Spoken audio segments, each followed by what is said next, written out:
These are the episodes of the podcast ASW. Its continuing mission to explore strange new clouds, to seek out new flaws and new implementations, to boldly go where no one has gone before.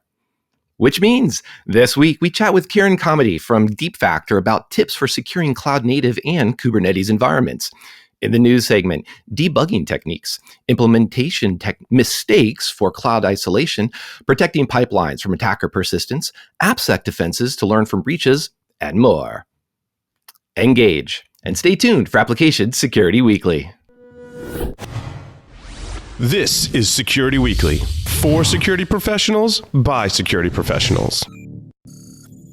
It's the show to learn the latest tools, techniques, and processes necessary to understand DevOps, application security, and cloud security. Your trusted source for the latest application security news. It's time for Application Security Weekly.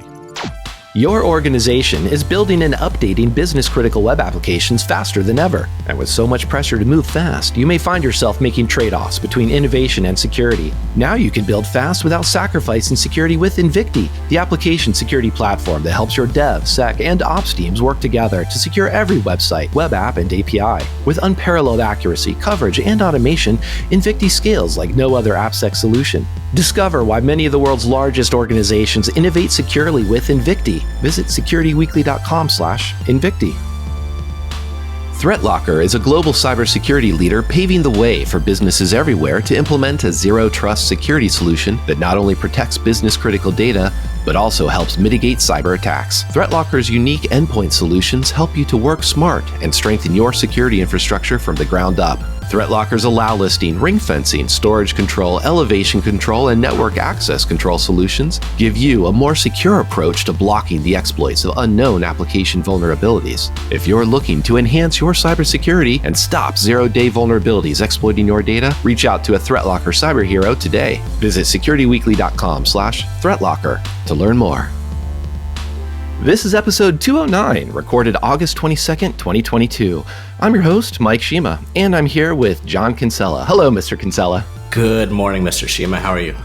I'm doing quite well. You're not in a red shirt, so I'm glad you're going to stick with us throughout the entire episode. Security Weekly listeners can save 20% on InfoSec World 2022 passes. InfoSec World will be held September 27th through 29th at Disney's Coronado Springs Resort in Lake Buena Vista in Florida. I'll just say Florida rather than stumble over that. Anyway, secure your spot at securityweekly.com/ISW and use the code ISW2022-SecWeek20. Do you have a specific guest or topic that you want us to cover on one of the shows? Submit your suggestions at securityweekly.com/guests. We review suggestions monthly and will reach out to you once reviewed. Kiran Kamity is founder and CEO of DeepFactor. He's a passionate serial Silicon Valley entrepreneur, former head of product at Cisco Cloud BU. He founded and was CEO of ContainerX, acquired by Cisco. He was also founder VP at Ringcube, acquired by Citrix. He's also been a dynamic TEDx speaker, and he joins us today. Hello, Kiran. Thank you for joining us. Hey, Mike. Thank you for having me. It's great to have you here because we want to talk, as we always do, about application security, but we're going to combine that a bit more specifically now on the barriers between developers, AppSec practitioners, perhaps, as they shift into cloud native applications, into containerized applications. So part of me is thinking these are good things. We're looking at the modern application infrastructure today, cloud native containers. But are we bringing forth our modern AppSec practices and development practices into these, newfangled contraptions, if you will? What are some good ways of understanding if that's the case? Yeah, no, I mean it's a fantastic topic, and I think it's extremely relevant these days because you have so much cloud native application development happening. The existing AppSec tooling is not going to cut it. We're going to have to make sure that we understand, how the new applications look, what their attack vectors are, and also not just from a AppSec perspective of, am I finding all the right, risks in the application, but also from a cultural aspect which is also changing in parallel behind us, which is, are we designing for developers? Because those are the guys that, that need to be looking at it and fixing these risks at the end of the day. And you guys all know the numbers. The number of developers is, 2 orders of magnitude more than that number of AppSec professionals. So, you can't let the AppSec professionals be the ones that are triaging every single bug. So there's both cultural aspects of this change that is happening, as well as the tooling and technology aspect of it as well, that modern approaches need to take into effect. Yeah, let's dive in. I like focusing on the cultural aspect first there, because bugs just exist in software, right? Regardless of whether you're the container, cloud, et cetera, 20 years ago, 40 years ago, software had bugs. But the culture you're hitting on there is talking about developers. How can the developers better understand the cloud, what are their design practices? But on the security side, what should AppSec professionals or pen testers be doing to adapt better to cloud or these new environments? So the culture is much more than triaging a bug, or here's another bug for you to fix, or they can find maybe just more interesting bugs. I'm trying to get away from yawning at just another bug that we're going to find that's cross-site scripting into something that's more impactful. Yeah, and it's at the end of the day, security is, as we all know, there's perfect is the enemy of good in this case. Like, you can't aspire to solve every possible security problem in your application, but can you find the more important things first? Can you find the more important things quickly?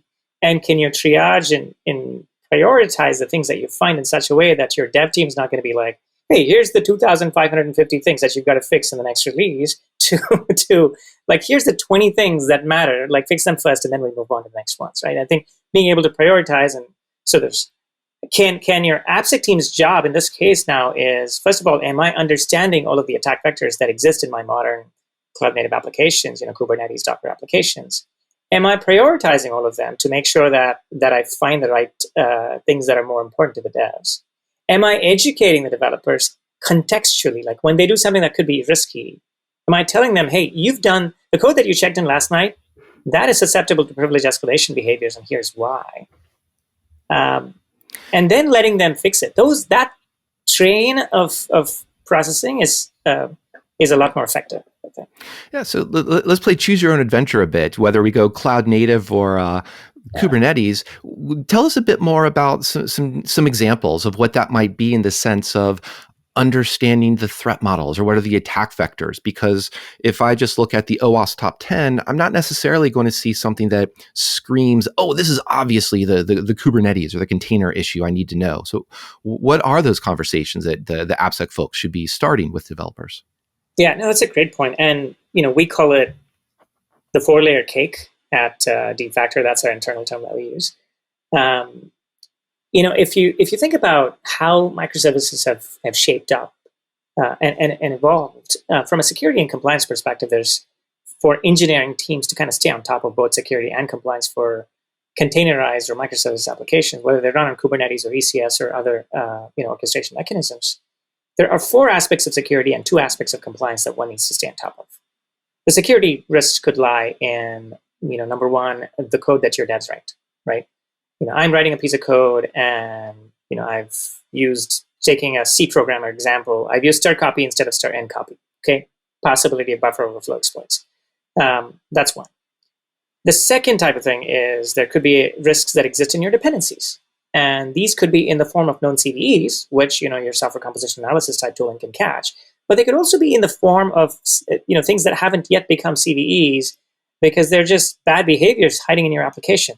For example, Node.js is notorious for this. Your Node.js developer brings in a piece of package, and that package is making an outbound call to Madagascar or Malaysia or whatever, or Russia, and you did not know that. Knowing that happened, and telling the developer contextually, hey, the code that you checked in last night brought in a piece of third party that was making an outbound call to Russia, and you did not even realize that, right?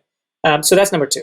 Number 3 is the risks that exist in the container images themselves. So there's, these days, because everything, microservices are their own self-contained entity, developers and many times DevOps people, without even the knowledge of developers, take the easy route or the more common route they found in Stack Overflow. They just put in a bunch of dependencies or packages installed in their container images. So that's the third part, which is what is sitting in your container images that is not part of your jar file, that is not part of your application, right? The third layer.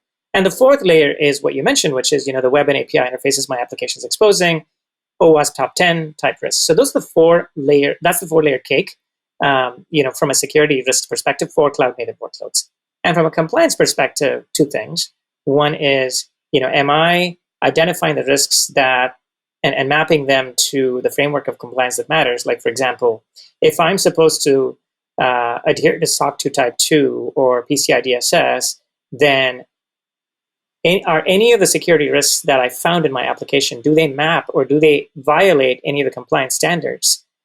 So maybe 2 out of the 20 security risks might violate my SOC 2 Type 2. Knowing that today, as opposed to 6 months from now when my auditor walks in, is fantastic, right? And the second aspect of compliance is bill of materials. Supply chain attacks become extremely common these days. So how do you stay on top of your bill of materials? Not just the static bill of materials, but also the full dynamic bill of materials of your application. Not just like what makes up your dependencies, what makes up your images, but also, is my application opening a certain port? How many ports is it listening on? How many processes am I spinning? How did that change from last Monday to this Monday? All of those things become very important as well. So to summarize, 4 aspects of security, 2 aspects of compliance. This is how we think of risks in cloud-native applications, and that's the change that has happened between traditional monolithic applications versus modern cloud-native applications. So it makes sense to pull in, for example, the aspect of compliance to help inform the prioritization. What should we be fixing? Because as everybody I think says and perhaps and agrees to, there are more flaws out there that need to be fixed or then maybe should be fixed, or we don't have to fix them all at once.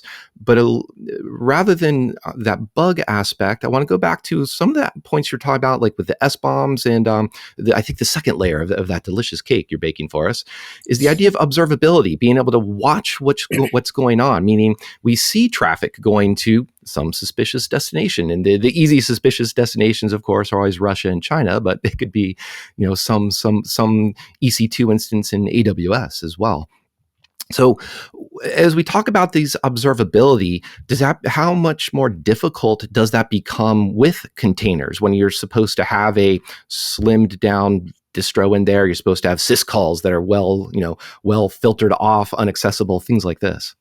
Yeah, it becomes an order of magnitude more difficult actually to observe running containers, compared to traditional applications.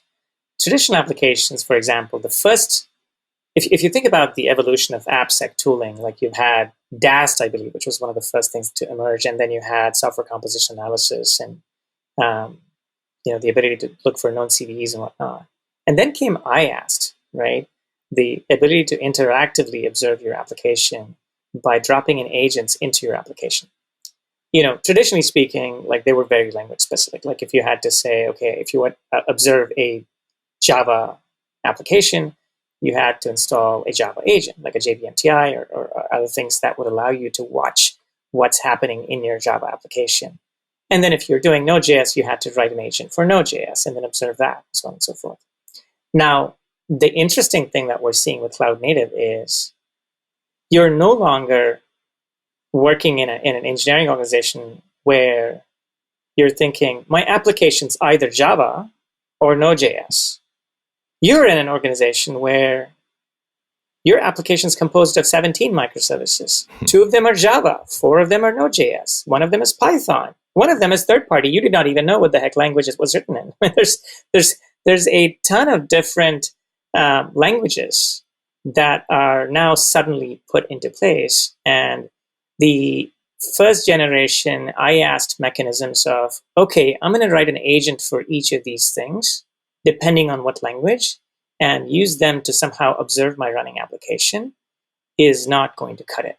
You've got to come up with a mechanism that simply drops into your container or orchestration platforms, like Kubernetes itself could be a webhook or some sort of way in which you can drop into the orchestration platform that then says, watch these 20 containers. And I don't care what language it's written in.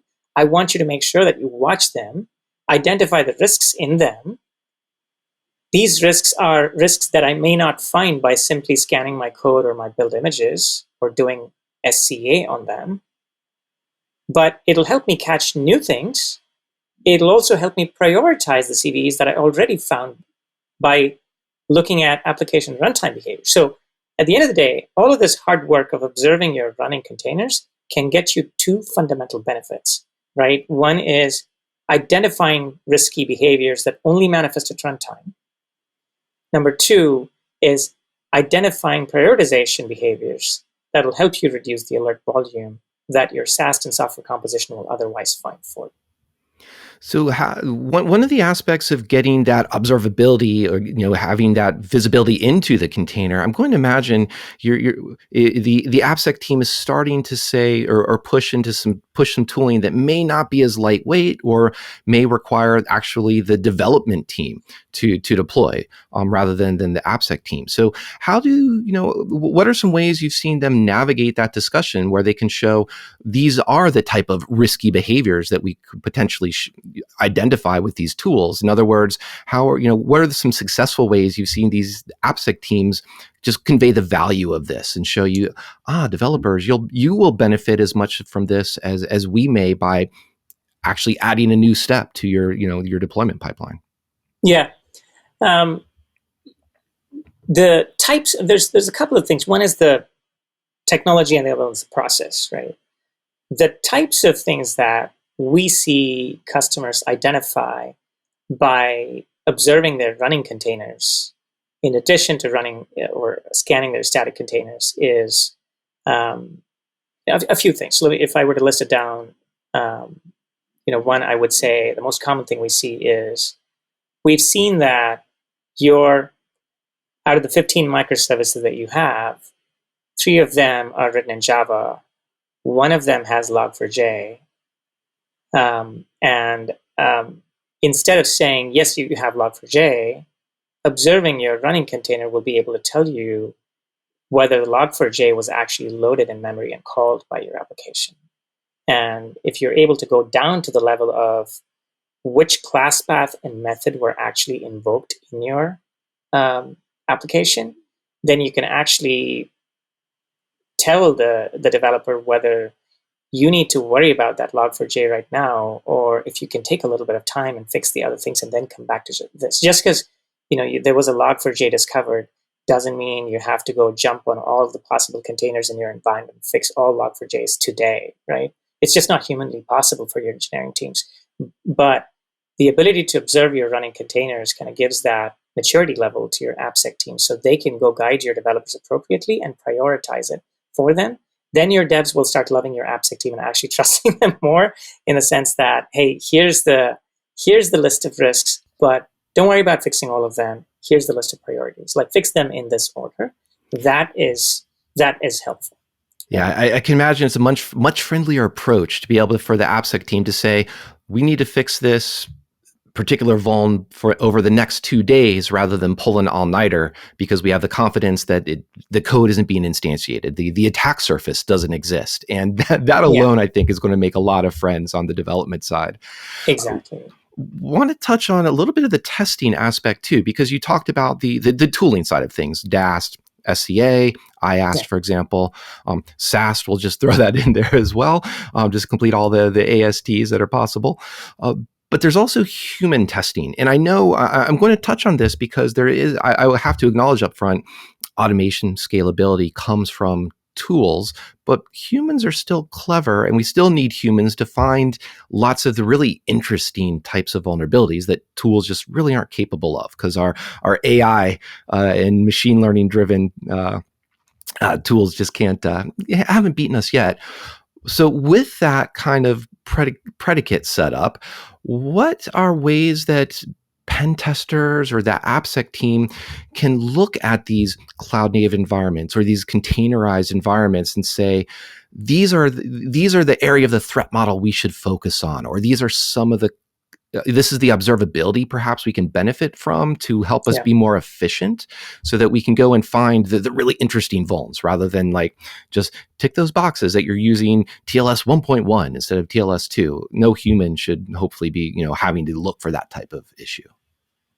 Yeah, I think I would also throw QA engineers into that mix of testers, which is, and I'd like to kind of double click on that just a tiny bit, because that is one of those personas that is so neglected when it comes to security, that QA teams are usually equipped with the tools to identify functionality bugs in the application, or performance related bugs, but they're not equipped with the tooling or the processes. So the feeling of, I am allowed to report on a functionality risk or functionality bug in my application. Now, when I click this button, this is supposed to happen, but it doesn't happen. Therefore, it's a bug. Let me file a JIRA. That is something QA teams are extremely focused on. But when you say, you checked in something last night and that has a security risk, why is the QA team not filing a bug? I think that's an important change that needs to happen for shift left to truly be successful, is our opinion. But backing up a second, sorry, go ahead, please. Yeah, well, I was going to say that's interesting because we on this show often talk about AppSec and DevOps, and QA gets mentioned every once in a while, but almost as an aspect of security, as an aspect of quality, but not necessarily a dedicated QA team. So I'm kind of curious, if we do talk about shift left, how often do you see that responsibility, or perhaps maybe we'll use the security culture, exist on a dedicated QA team, or it's more the responsibility of the developers in the first place who might have the context of the code, what it should be doing, and that, if you go hiking, take only pictures, leave only memories. I'm not sure how I can work that into a good clean code, but there's something there to pick apart. Right. No, I think at the end of the day, devs being notified of the risks in their applications is absolutely what started shift left, right? So and we're beginning to see successful organizations already beginning to embrace parts of shift left, and some more heavily than others. But let's say a dev fixes a risk in security. Who verifies it? Does the dev have to then wait until the next set of same findings can happen? Because like any other bug, the dev may have not fixed this security bug properly. So QA teams need to be empowered to just run your app, look at the security risk and say, oh, you know what? You said you fixed this risk, your security bug last Monday, but I still see that in the Tuesday build. Can you go double check that? Wouldn't that be a powerful way of handling secure shift left, and making your shift left even more shift left, right? Right. So, in a way, right? Sorry, no, Kiran. What's going to ask that real quick is, what does that do to the idea? Is interesting, but what does it do to the skill set required in your QA team? Yeah. So, that's a great question, John. I think changing the culture, changing the required skill set is always a hard thing to do. But I think just like how dev teams, are equipped now with the tooling that allows them to find a certain issue and say, okay, you know what, I did put in, like going back to that Log4j example, I did put in a insecure, version of Log4j. Let me just update it to the latest one. If the dev is able to identify that, a good QA person is also going to be able to say the same thing. I think it's a matter of tooling and process and education, in my opinion. Whether it's dev or QA or not, at the end of the day, the experts in subject matter when it comes to security are the AppSec people, are your pen testers. But they're so short in number when it comes to AppSec teams, and many people don't have the time and budget and resources to hire an army or team of AppSec people. And even if they want to, there's not many AppSec people available in the market, compared to your dev and QA people. So why not make sure that knowledge, as you're educating your developers with dev training programs and whatnot, bring in a little bit of that into your QA teams as well, and bring them into the fold so that you are one team, It's part of that. You talking about the skill sets, the insights. You made a fair point that often we see flaws need to go back and be the fix. And even Google, Microsoft has had to do this. So it's not like it's a factor of the size of the organization or the maturity of it. But even with that, as we talk about that idea of the education, the threat modeling, or bringing more, expanding the skill set of that, even the developers of the QA team, I think a lot of times now have to have an appreciation for the nuances of IAM in the cloud, the nuances of containers, just going beyond just pods, orchestrators, just what are the components.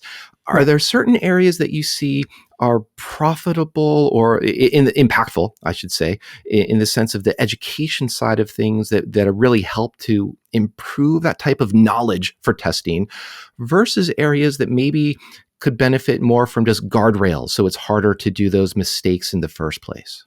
Yeah, no, I think it's a combination of everything in our opinion. Like what we see in some of our customers' environment is dev runs a set of tools, during their development environment. Some are baked into CI, so they check in their code gets scanned, they find some risks. Assuming you don't have gates yet, at least you identify the P1s and tell the devs that there's a P1. Okay, so they fix it. Then, the solution QA or nightly regression tests kind of kick in, where all of your microservices together are running in your test Kubernetes environment. That's when QA gets involved. They're looking at your functionality bugs and the things that were supposed to have fixed in your last night's build. And along with that, now with the tooling that what we are seeing in our customers' environment, because our tool, for example, gets baked into their test Kubernetes environment, they get to the QA team is looking at whether they use Defactor or some other tool, looking at the ability to detect whether some of the security findings can pop through ahead of time. If they are, great, they can file a JIRA for that as well. If not, they go about their business of finding some functionality bugs. Now, if you get in this habit of security culture, then by the time your release comes to a release candidate or alpha beta type milestone, and your release candidate is now given to the AppSec team, the default security posture of your microservices and your application in general is much higher than what it would have been if devs and QA teams were not involved. And that's kind of what we're seeing as well. So some of our customers put tools like this in solution QA, as opposed to, or nightly regression tests is when they kind of turned on. And then by the time it comes to the AppSec team is already, quite happy that, majority of the things that they would have found otherwise are already taken care of. Now they can focus on the more advanced things. And when your pen tester comes in, for example, like you brought in that, the pen tester can now focus on the more advanced things, and tying it all back to observability. If you are able to observe your containers from the inside, your AppSec teams and your pen testers, who are the experts in the domain, they can then not just hit your app like it's a black box, but they can also benefit heavily from what is being found or observed about your containers from the inside, and then use that for both recon, so that they can now say, this part seems to be covered, I'm going to focus on some other part or some other types of attacks because, this part seems like my application is generally pretty strong. Or maybe we identify certain things, so that'll help them dig deeper into assessing a certain, attack vector a bit more. So. It makes sense. So using the feedback loop of just, helping, being friendly, if you will, with your pen test team, so they can be more informed and replicate what would happen if this, choose your layer of the cake that's compromised. If this were to happen, what could there be lateral movement or, attacker persistence or a bunch of the other, lovely MITRE attack tree types of techniques that the pen test team can go and demonstrate that you are hardened against or you're susceptible to. As I'm saying that, I wanted to also touch on the aspect of that, hit on that layer cake, those 4 layers. When you are seeing teams improve the security culture or better engage with their shift left, if you will, onto the QA team or the development team, is there often one of these layers that seems to be underserved or ignored a bit more often that this observability highlights, or it kind of helps just to say, oops, we've been really good on our API security, but container or our third-party dependencies, something else tends to be ignored? Yeah. I mean, the common things that we see that, every time we do a risk assessment of our customers' applications, we walk away with at least a handful of things. There's such a repetitive pattern. Like some keys are left in clear text. Your Postgres password is left in the clear. And that's, especially with microservices type applications, there's a lot of that we see. Many times we see hard-coded IP addresses left in code.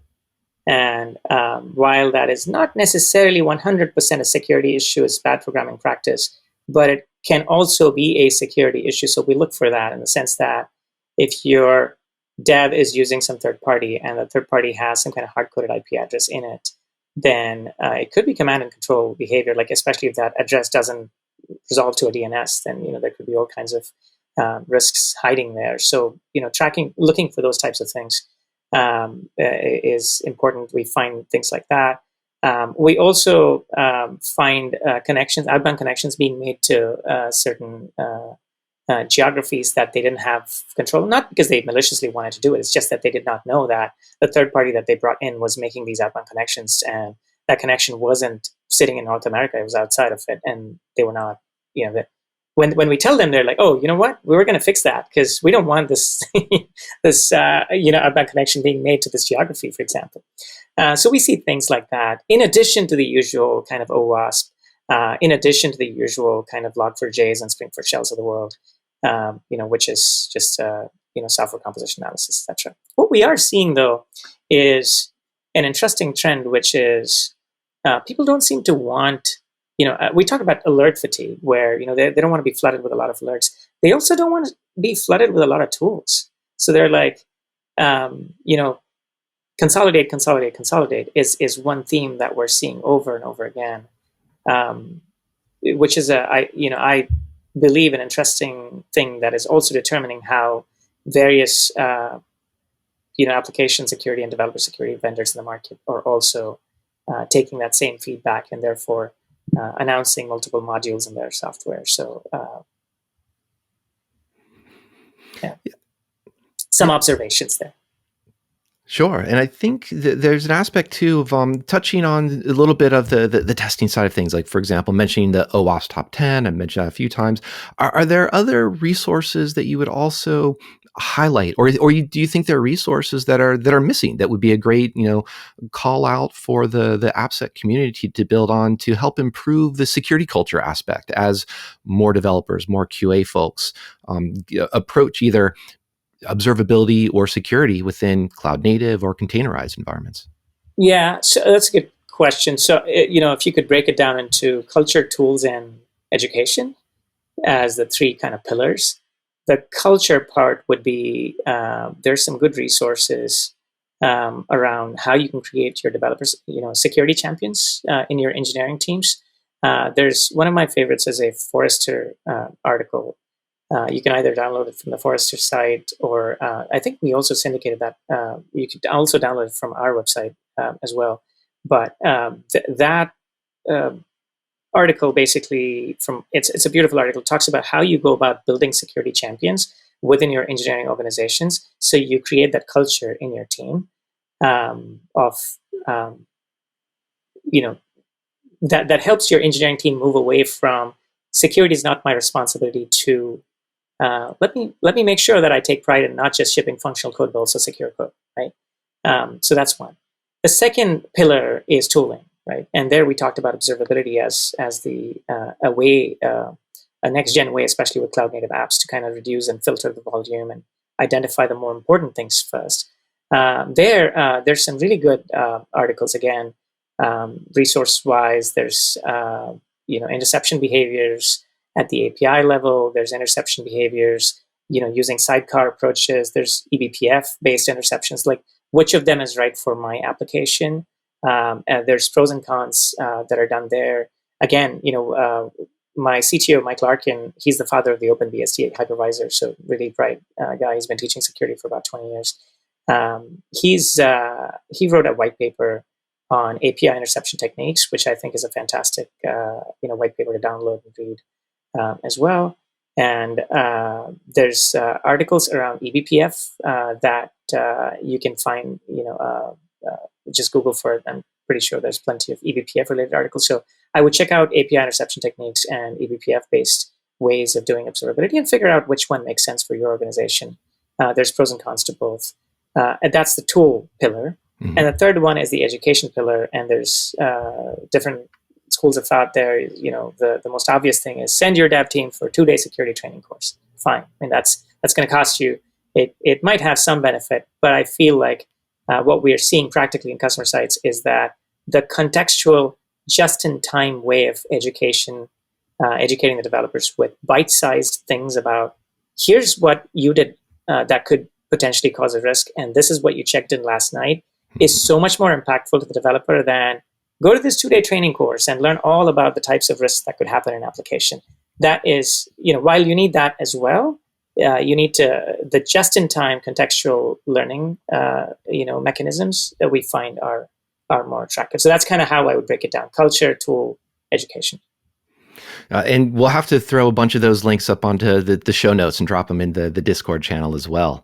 Because I think that's a great list for everybody now after they've listened to this 30 minutes or so with us to go and continue on. And especially kudos to anybody who's able to effectively implement eBPF, because it's not, it definitely has a steep learning curve.